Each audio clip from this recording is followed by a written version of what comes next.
Hi, it's Zeke with the Eastside Church of Christ in Baytown, Texas. Thanks for joining us for another study in great chapters of the Bible. This time we're going to be taking a look at Isaiah chapter 53 as it foreshadows the suffering of the coming servant. According to scholars, there are anywhere from 300 to 400 prophecies in the Old Testament concerning the Christ and all kinds of facets and aspects of his life and circumstances that surrounded him. And certainly it's the conviction of myself and many others that Jesus is the only one who fully fulfilled all those prophecies. When we had studied Genesis chapter 3, we saw the first hint that God would defeat that serpent, remember, by the coming of a man who's called the seed of woman, who would deliver this crushing blow to that snake of sin. And then we saw the focus narrow somewhat to Abram as the vehicle of God's promise. He's the one whose lineage the Messiah would eventually spring from. And we see that while the Old Testament primarily tells the story of Abram's, or Abraham as he was later known, of his descendants, the promise of a coming Messiah is a golden thread that weaves all through that Old Testament from generation to generation. Now, there are a good many of those prophecies that are sprinkled throughout the Old Testament, but there's a good reason why Isaiah is called the Messianic prophet. In fact, in Luke chapter 4, verses 18 and 19, Jesus in a synagogue quotes from Isaiah 61 and told the people gathered there that day, "In your hearing has this been fulfilled." In other words, Jesus was laying claim to the Messianic prophecies in Isaiah 61, verses 1 and 2. Nearly more than any other prophet, Isaiah foretold of the coming Messiah and described not only his character, but laid out a lot of details concerning his work in saving man from sin. The passage that we're going to be looking at, Isaiah 53, is one of 4 servant songs in Isaiah. There's one in Isaiah 42 that talks about the choosing of Messiah by God. Isaiah 49 that speaks of the restoration through Messiah that God would accomplish. Isaiah chapter 50 that tells us of the Messiah's utter obedience to God and how God vindicates him through that obedience. And Isaiah 52, beginning in verse 13 all the way through chapter 53, that tells us of his suffering. And there's a reason, of course, why Isaiah 53 is called the suffering servant. All these so-called servant songs describe the service, the suffering, and ultimately the exaltation of the servant of the Lord, the servant of God, the Messiah. And I want you to note that as we go through our passage that begins in Isaiah 52, Isaiah writes of forthcoming events as though they had already happened. And it's been suggested to us that this aspect of prophecy is an indication of the certainty of God's word through the prophet, that it is so certain to come to pass that it is written as though it already had. Well, let's read, beginning in Isaiah chapter 52, verses 13 through 15 of the shocking servant. In Isaiah 52, beginning in verse 13, God speaks, he says, "Behold, my servant will prosper. He will be high and lifted up and greatly exalted. Just as many were astonished at you, my people. So his appearance was marred more than any man, and his form more than the sons of men. Thus he will sprinkle many nations. Kings will shut their mouths on account of him. For what had not been told them, they will see, and what they had not heard, they will understand." Now, there are some phrases that we see here in verse 13. Phrases like high, lifted up, greatly exalted. And they allude to the various ways in which the suffering servant would himself be lifted up. In fact, the ways that Jesus himself were lifted up. His resurrection, his ascension, his being seated at God's right hand. But all of that would happen because of another way in which the Messiah was lifted up, a way that Jesus spoke of in John chapter 12. He said there in verses 32 and 33, "And I, if I am lifted up from the earth, will draw all men to myself." But he was saying this to indicate the kind of death by which he was to die. Jesus spoke of his crucifixion, probably the most humiliating death that one could go through, as being lifted up. And it's by that lifting up that his resurrection would come, his ascension, and certainly his being seated at the right hand of God. But prior to that exaltation, there was humiliation and torture. We're told in Isaiah in verse 14 that his appearance was marred more than any man. Certainly the scourging that Jesus endured was horrific. In fact, sometimes the torture that he had gone through would be enough to maim or even kill someone before they even got to be crucified. The horrors of what Jesus endured should cause us to shudder. And yet it says kings will shut their mouths before him. And indeed, Pilate and Herod, they didn't know what to say in Jesus' presence. He unnerved them. It tells us here that the servant will sprinkle many nations. And that's a specific kind of word, that word sprinkle.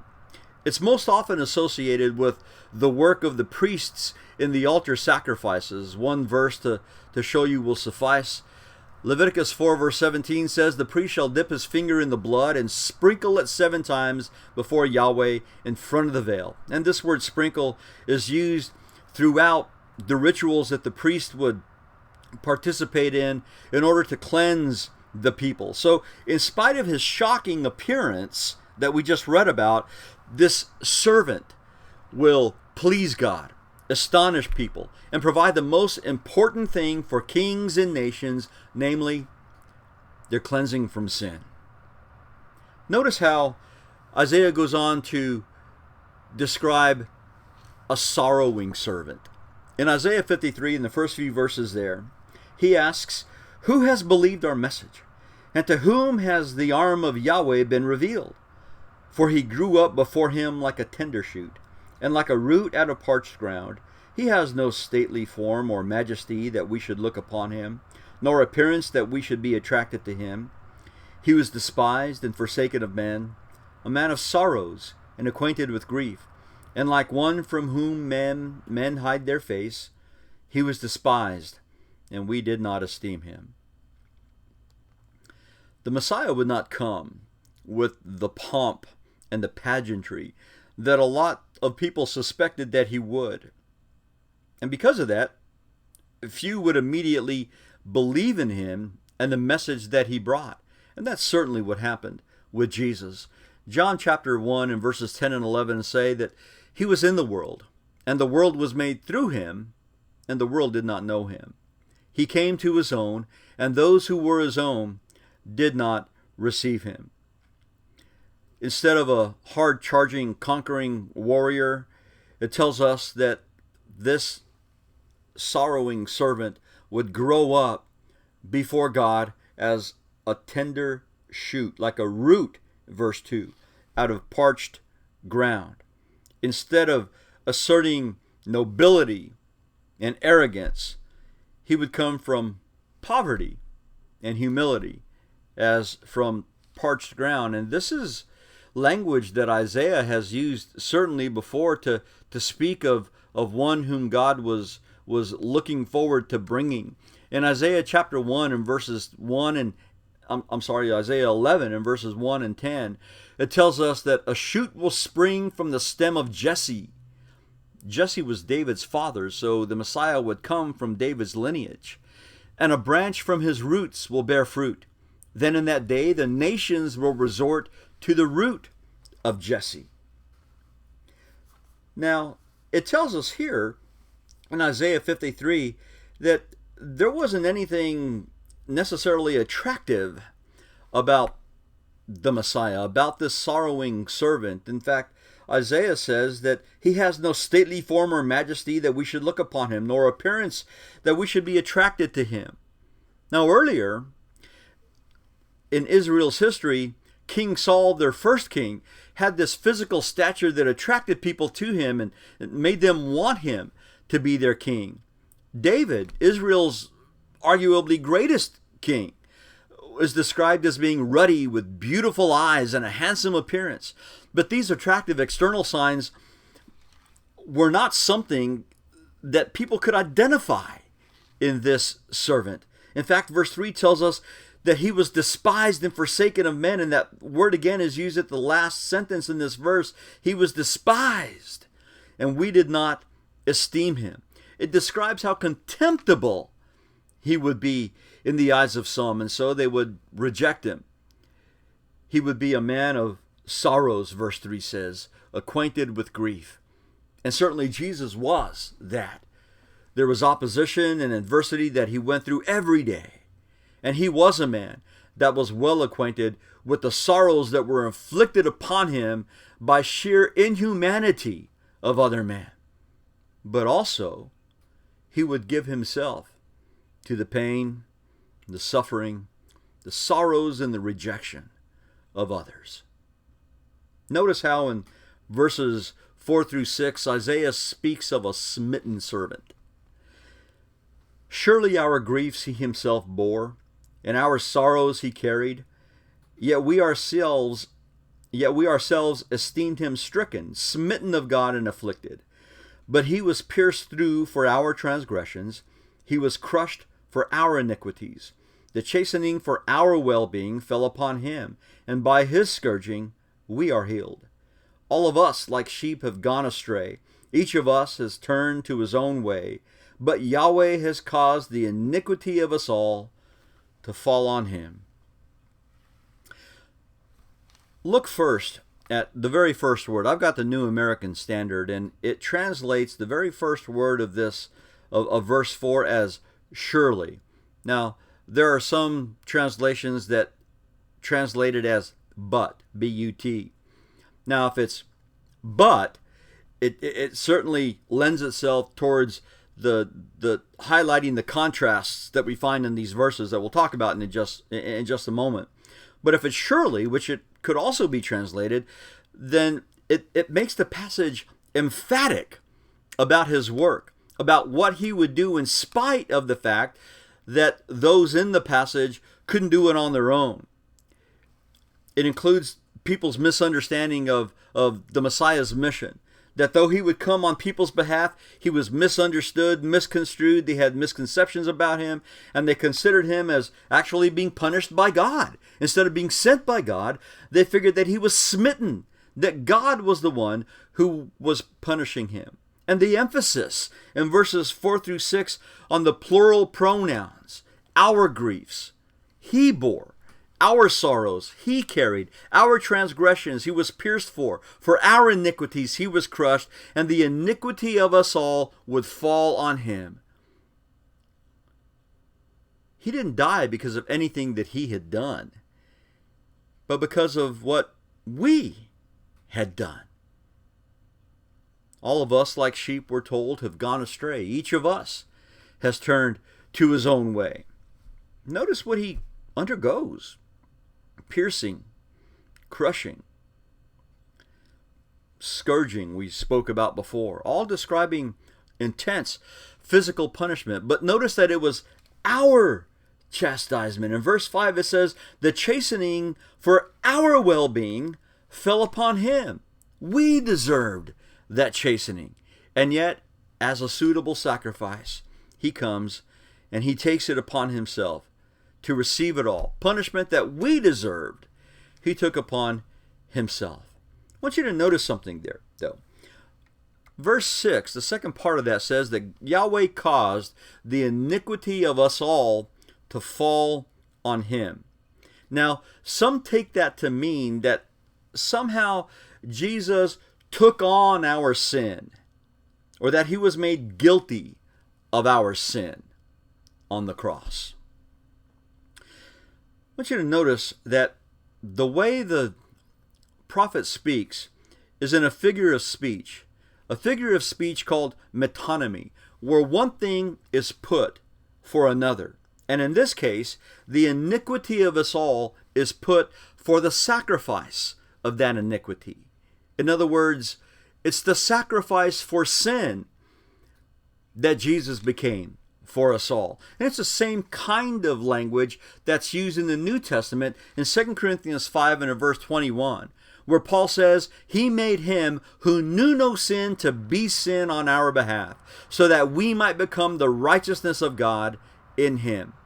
2 Corinthians 5:21 no more means that Jesus actually became sin than does Isaiah 53 verse 6. No, what 2 Corinthians 5:21 is talking about is that God made him who knew no sin to be the sin sacrifice, to become the way of redemption on our behalf. Jesus absolutely was a perfect and acceptable sacrifice, unblemished and without sin. We should be clear on that. And we should also see how great the need was. Back in Isaiah 53 and verse 6, again, read it. All of us, like sheep, have gone astray. Each of us has turned to his own way. Now think about that for a moment. Each one of us has made the decision to sin, to rebel against God. But God is not content to leave us in our rebelliousness.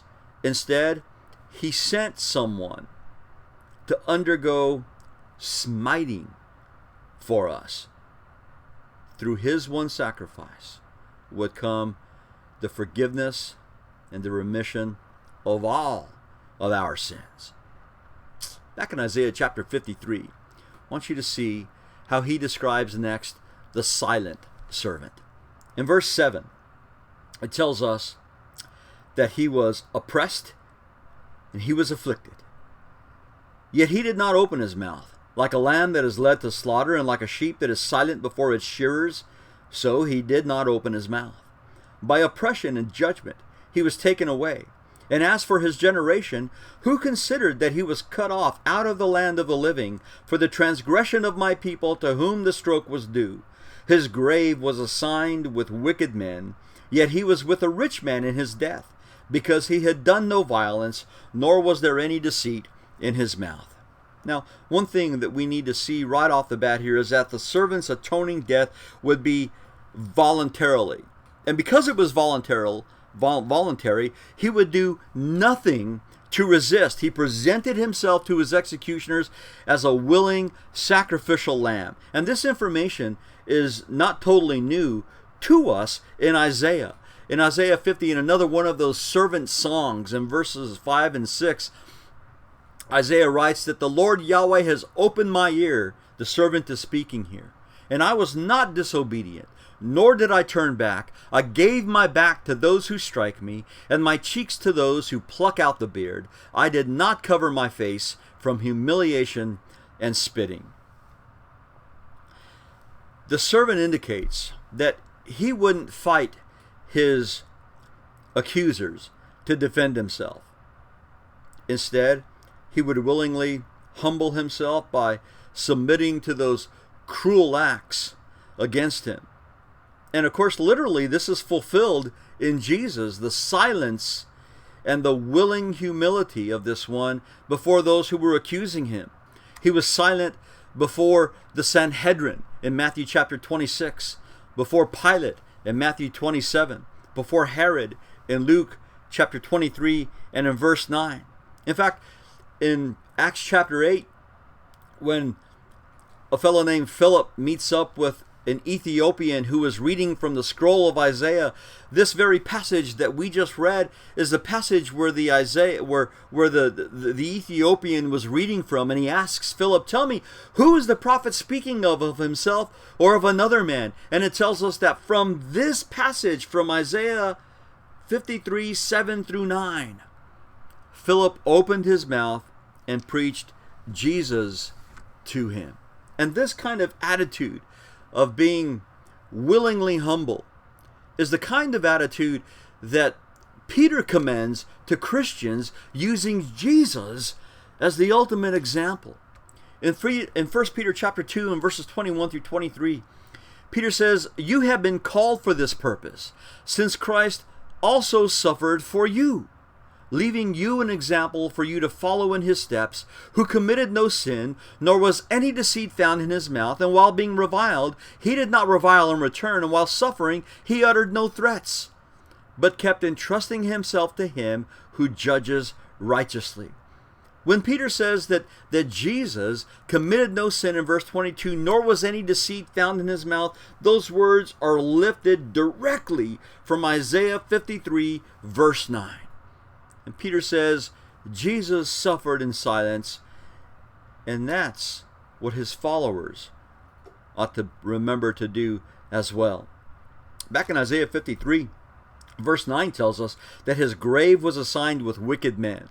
Remember, Jesus was crucified between two thieves. In fact, he himself was treated as a criminal, not only an enemy of the state, but an enemy of God's people, or so the religious leaders made him to be. Of course, that wasn't true. But that prophecy was not only foretold, but bore its fruit in the way that Jesus died. But yet it says he was with a rich man in his death. And while Jesus, the servant, hung between those two thieves in his death, he was provided for by a rich man in his burial, Joseph of Arimathea. You can read about that in Matthew 27, verses 57 through 60, where it tells us that Joseph, believing that Jesus was innocent and sinless, provided a new tomb for him to be buried in.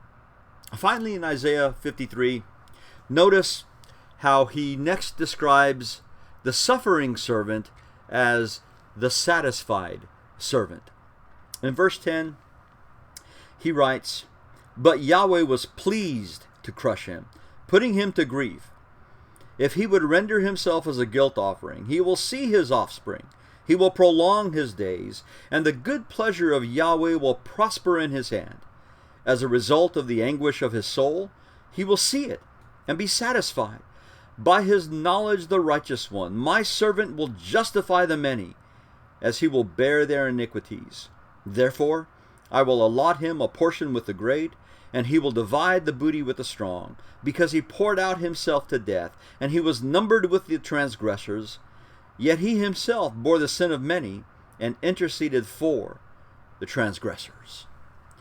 Now, in spite of his suffering, in spite of his torturous treatment, in spite of the people's misconception, it would be Yahweh's pleasure to allow it all. Now, that doesn't mean that God derived some kind of pleasure from the torment and agony of his son. What it means is that God was pleased to allow the outworking of his plan of salvation to occur in this way, that things would work according to his plan. In this final section, the persecutors fade from view, while Yahweh and his servant are revealed as the ultimate orchestrators of what's been done. It tells us in verse 10 that God would bring success to his servant. And it tells us that if he would render himself as a guilt offering, he would see his offspring. There would be offspring. There would be fruit or children, those whom he would see as the beneficiaries of his work. And that's what Hebrews chapter 2 tells us. Verses 11 through 13 say, "For both he who sanctifies and those who are sanctified are all from one Father. For which reason he is not ashamed to call them brethren, saying, I will proclaim your name to my brethren. In the midst of the congregation I will sing your praise. And again I will put my trust in him. And again, behold, I and the children whom God has given me." Now, those words do not come from Isaiah 53, but the thought that the work of the Messiah, of Jesus, is the one who grants the right for those who were once estranged to God to now be called children of God. Behold, I and the children whom God has given to me. Verse 11 tells us that there would be joy for the justification that his work would bring. God's righteous one would justify many. Verse 11 says, as a result of the anguish of his soul, he will see it and be satisfied. My servant will justify the many, as he will bear their iniquities. Even though the servant would realize that there would be extreme opposition, there would be humiliation and torture and mistreatment, the likes of which you and I can scarcely imagine. Yet, he would be able to see the joy beyond the suffering. Hebrews chapter 12, verse 2 says that us, while we fix our eyes on Jesus, the author and perfecter of our faith, yet he was the one who for the joy set before him endured the cross, despising the shame, and has sat down at the right hand of the throne of God. Jesus despised the shame. He didn't look forward to it, but he knew that it needed to be done in order for the joy of not only those who would receive the benefits of his sacrificial death, but also his own exaltation. And that's another thing that Isaiah 53 reminds us of, the fact that God would exalt his servant as he died for others. Again, verse 12 says, I will allot him a portion with the great, and he will divide the booty with the strong, because he poured out himself to death. And he was numbered with the transgressors, yet he himself bore the sin of many and interceded for the transgressors. The servant's willing humiliation and the lowlessness to which he would submit himself would be the basis for his high exaltation. And that's exactly what the Apostle Paul tells us in Philippians chapter 2, verses 8 and 9. Being found in appearance as a man, he humbled himself by becoming obedient to the point of death, even death on a cross. And for this reason also, for the reason of his humiliation, for the reason of his obedience, even to death on a cross, God highly exalted him and bestowed on him the name which is above every name. Further on in Philippians chapter 2, it tells us that at that name, Jesus, every knee will bow and will realize that he certainly is Lord of all. The servant would be treated as a wrongdoer, even though he was not, but he would willingly accept that treatment for the justification of those who would receive its benefits. His death and his subsequent resurrection from the dead would emphatically vindicate him. The servant would be satisfied.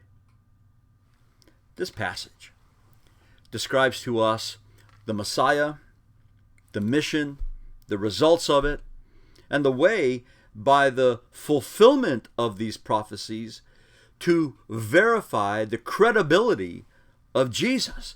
It brings together the ultimate purpose of Israel to produce the Messiah, and the ultimate purpose of the Messiah for us, to save us from spiritual death. And this passage provides tremendous details and a complete picture of what the Messiah would accomplish that you and I, in 1,000 lifetimes, could never accomplish for ourselves, opening up the avenue of reconciliation with God. Isaiah 53 is truly a great, great chapter. And how wonderful it is to know that in spite of the horrific treatment that it foretells of, that foreshadowing of suffering would end up as the fulfillment of our salvation. Well, thanks for joining us, and I hope you'll be with us again soon. God bless you.